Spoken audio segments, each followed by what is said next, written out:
especially liquor. I noticed that a lot of my friends get rowdy after if they drink liquor. Okay, and yet never anything... Never with cannabis. More just peaceful. Okay. So in that, have you ever heard of anybody dying from pot? Dying? Never. Oh, do you? No. Okay, what about alcohol? Alcohol? Yeah, for sure. Alcohol poisoning. And just your liver, it just takes a toll on it. If you're drinking and driving, you can crash your car. There's a lot of risks there, I think, with alcohol. Way more than cannabis. Okay. And so, in your instance, since pot is illegal, how do you get it? How do I get it? From just friends. It's not so much, I don't know, with me, I'm a member of the Church of the Universe, so it's a sacrament for us. So we don't consider it really illegal. It's really smoke and mirrors and man-made laws. The creation is a plan.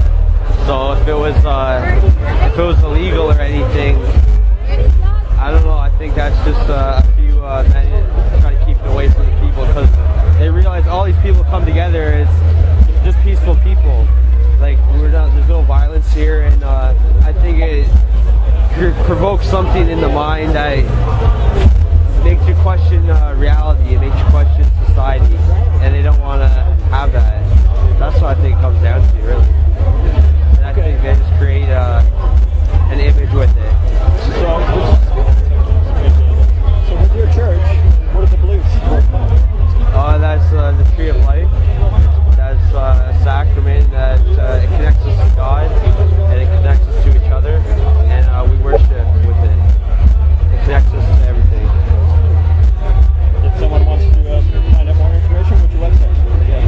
They can just type in Church of the Universe on YouTube or Google, and there's information up there. There's actually a constitutional challenge going on in the course right now at 361 University, and it's been going on since April 6th.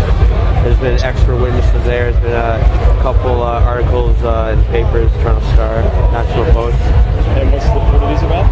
It's about the Church of the Universe case. It's a constitutional challenge that's before the courts right now. Can you describe the challenge or no? Yeah, the challenge is basically legalize sacramental cannabis in Ontario because there was a raid in 2006 by the G13 mission.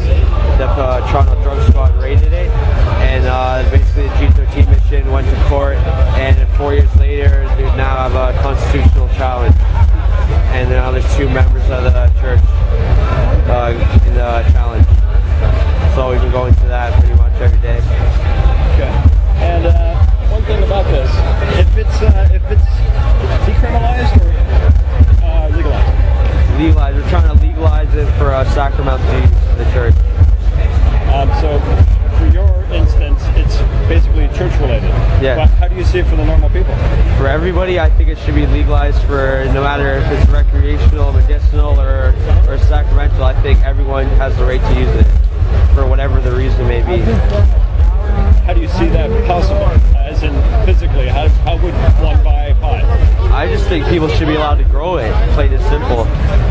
And it should be there because there's people out there that are able to grow it. If we grew it, Ontario, Canada, there's a large amount of land we could grow it.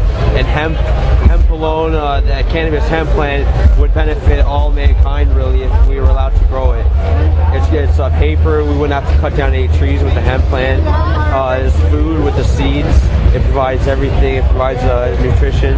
So there's a whole prohibition that's been going on for the past 95 years. And if you look into it, there's a lot of reasons that it's kept, I guess, down, basically. Propaganda to keep the cannabis plant down and the people who use it. What would you like to say to the lawmakers that are continuing to not recognize this issue? I guess just prohibition should be over. It's really a joke what the police do to people who use cannabis, and it's not fair for the people who smoke it and want to grow a plant. Just want to grow a plant. Maybe share it. So. One last thing. How many events have you been to this? I think it's my 3rd time coming here. Have you ever seen any violence? Never. And I seen at the 420 rally at Yonge and Dundas Square, there was a gun scare. but I have my theory that that was actually set up by the police, and I have footage of my reasons. And there's actually a guy going around in the crowd that's light-skinned with dreads, a light-skinned black guy, and I believe he's an undercover police officer, and I have footage of him. So I make my own videos and put it on YouTube, so that's what I'm going to be releasing and talking about. Okay, what's that site? Or do you have a site I just if you type in Still Monk on YouTube, I have a whole bunch of videos. So it's youtube.com/StillMonkPro, and that's my little site where I put up videos and talk about my perception and what I think about this world. Awesome, man. Cool. Thanks very much. No problem, man. All right. So if you want to do a YouTube search, do it for this March, and I'll have tags under that for this. But I'm doing a whole piece on it, and I'm going to do the whole history of and kind of ending with why is it where it is right now. Cool. So, Awesome. it'll be interesting. So thanks for your time. No problem, man.